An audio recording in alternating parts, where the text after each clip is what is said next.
Sa Majesté le roi Mohamed VI, Mesdames, Mesdemoiselles et Messieurs, en vos rangs, grade et qualité, assalamu alaikum.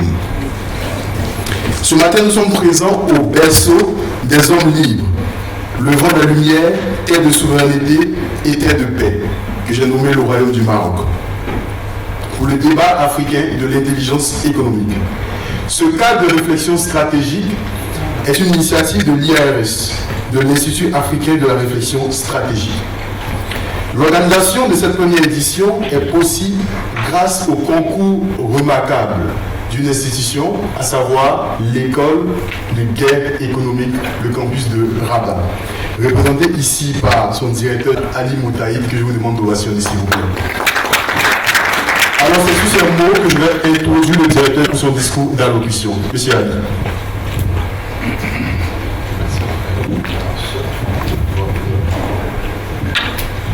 Bonjour à tous. Quel plaisir de vous voir aussi nombreux aujourd'hui pour cette première édition du débat africain de l'intelligence économique.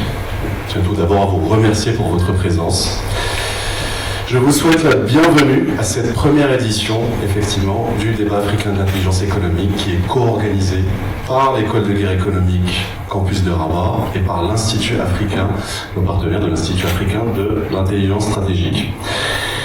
L'objectif en fait de cette première édition de cet événement, c'est de toujours nourrir la réflexion stratégique autour des enjeux qui nous concernent nous-mêmes sur ce continent. L'objectif est de pouvoir produire, ça a toujours été dans l'ADN de l'école de guerre économique depuis sa création, mais aussi depuis son lancement il y a 3 ans, ici au sein de son campus à Rabat, avec pour objectif de pouvoir former et de pouvoir nourrir la production de connaissances avec les enjeux qui sont propres au cadre du continent.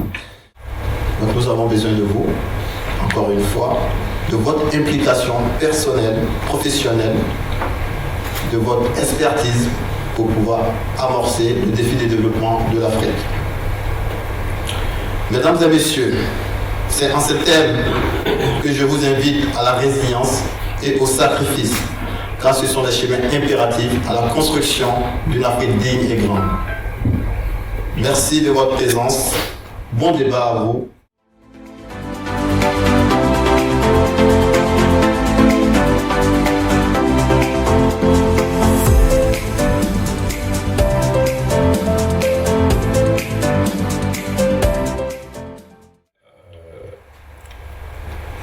En fait, aujourd'hui, tout le monde voit de la crise. Il faut des patents pour avoir des entreprises qui ferment. Alors qu'au contraire, ce sont des opportunités qui se créent. Avant Covid, tout le monde tournait, les entreprises tournaient, c'est qui les affaires étaient ce qu'il était. L'après-Covid aujourd'hui, qui les affaires est en train de s'améliorer. Au contraire, il s'améliore de plus en plus. D'un côté, parce que vous avez, pendant toute la période de Covid, qu'est-ce qui s'est passé ? Et avec la crise ukrainienne, vous avez tous les variations de production qui se déplacent maintenant vers l'Europe, puisque les Européens ont compris qu'il y avait une grosse problématique de souveraineté. Les États ont compris qu'ils devraient ramener des productions locales, parce que c'était des problématiques de souveraineté et de survie des États. Les masques en France, par exemple, c'est un véritable sujet. On prend d'importantes industries qui se sont arrêtés parce qu'ils n'avaient pas de carte électronique, parce qu'il y avait des problématiques d'approvisionnement, le dollar a commencé à flamber, la crise ukrainienne voit maintenant des coûts aujourd'hui des matières premières qui sont en train d'augmenter. Donc à notre niveau, au niveau interne, mais également en amont, de par les fournisseurs avec lesquels on traite, avec nos partenaires, mais également en aval sur les distributeurs et sur nos clients. Ce qui veut dire qu'aujourd'hui, on a des impacts, on fait face à des impacts à la fois financiers, opérationnels et réputationnels. Donc les enjeux extra-financiers aujourd'hui portent sur toutes les thématiques environnementales, décarbonation, également la façon dont on va, intégrer les enjeux climatiques, mais également les enjeux liés à la réduction des effets de serre, à la réduction de notre consommation d'énergie. Donc on doit d'ores et déjà l'intégrer dans nos comptes, dans nos communications et dans ce que l'on doit mettre en œuvre dans les KPI, en tout cas les indicateurs que l'on doit suivre, sachant que d'ores et déjà, les entreprises qui sont cotées essentiellement communiquent sur ces indicateurs, se mettent en ordre de marche mais on n'a pas d'indicateur prédéfini. Donc aujourd'hui, l'objectif est vraiment de pouvoir, et le régulateur s'y attelle, puisque au niveau de la réglementation européenne, les comptes doivent être établis en 31/12/2024 sur tous les enjeux, en tout cas intégrer les enjeux liés à l'ESG.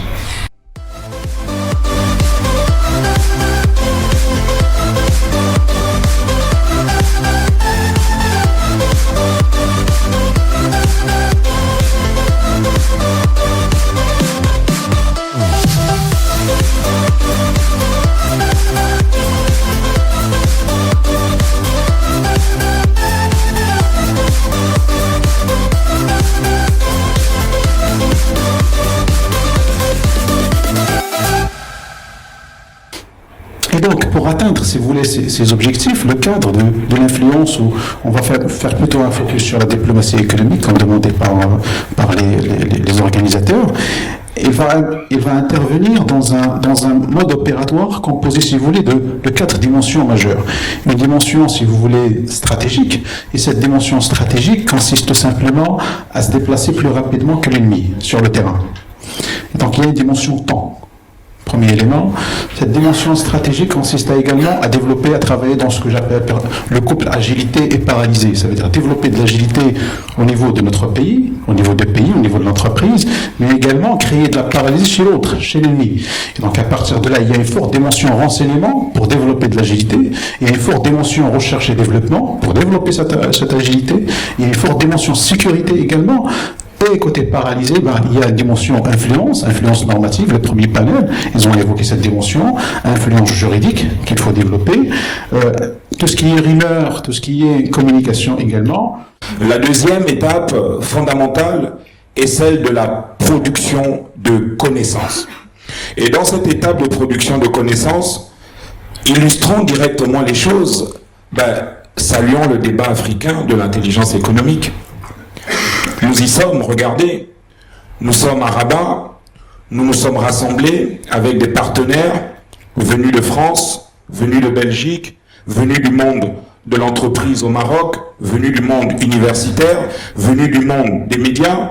Nous n'avons pas attendu une invitation du Fonds monétaire international, du gouvernement chinois ou de la Banque mondiale ou de quelle autre institution pour nous donner déjà cette opportunité qui est ce que je viens de l'aviation. En aéronautique, nous appelons cette étape ignition, donc allumage.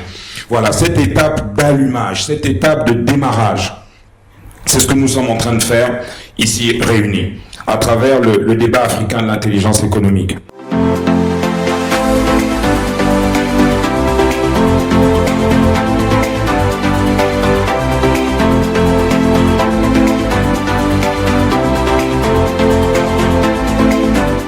Sans être des spécialistes, il y a quelques réflexes à avoir. Donc tout d'abord, la sensibilisation. Deuxième axe dans la sensibilisation, c'est la sensibilisation des décideurs. Alors pourquoi j'insiste sur cet axe ? Les décideurs en général, qu'ils soient politiques, donc des ministres, des responsables d'administration, sont des gens de la génération des quinquagénaires ou plus, qui ne sont pas vraiment au fait de tout ce qui est technologique. D'ailleurs, j'avais fait cette remarque dernièrement. On parle beaucoup maintenant de l'IA, l'intelligence artificielle. Il y a la révolution ChatGPT. Je ne sais pas, est-ce que vous êtes au courant déjà ? Est-ce que vous l'avez déjà utilisé ? Donc en fait, le problème qu'on a au Maroc et en Afrique, c'est que tout ce qui est technologique, on n'a pas cet esprit anglo-saxon, américain, où dès qu'il y a une nouvelle technologie, tout le monde s'en empare. Bon, quand je dis tout le monde, une grande partie. Pourquoi c'est une culture ? Pour nous au Maroc, en Afrique, on a un problème, plutôt une tendance nouvelle, même en parlant de l'intelligence économique, très peu de gens, ils entendent parler d'intelligence économique, c'est trop technique, c'est compliqué, etc. Donc on a déjà ce problème de sensibiliser nos décideurs. Ils ne sont pas tous conscients de ce problème. Sensibiliser les directeurs, les CEO, les PDG des entreprises. Quand est-ce qu'ils sont sensibilisés en fait ? C'est le jour où ils subissent une attaque, malheureusement. Et c'est déjà trop tard. Et on commence à ressentir, en tant que professionnel en tout cas de la sécurité, très fortement les conséquences de cette digitalisation accélérée, surtout ces derniers temps, où on se retrouve avec des entreprises clientes qui subissent de plus en plus d'attaques avec de plus en plus d'impact. Et là, en ce moment, c'est un peu la panique chez notre écosystème de clients, où je peux vous dire qu'on reçoit des appels très souvent de directeurs cybersécurité, de directeurs généraux, selon la taille de l'entreprise, qui sont très inquiets. On a eu, M. Dadabi en a parlé, la récente attaque au niveau de la filiale BOA au Mali. Pour ceux qui n'ont pas suivi, il y a eu un vol de données assez massif de la filiale avec une demande de rançon en parallèle. Donc on a les hackers qui ont donné 8 jours à la banque pour donner 10 millions de dollars, avec des exemples de données qui ont été récupérées pour justifier justement la véracité de l'attaque.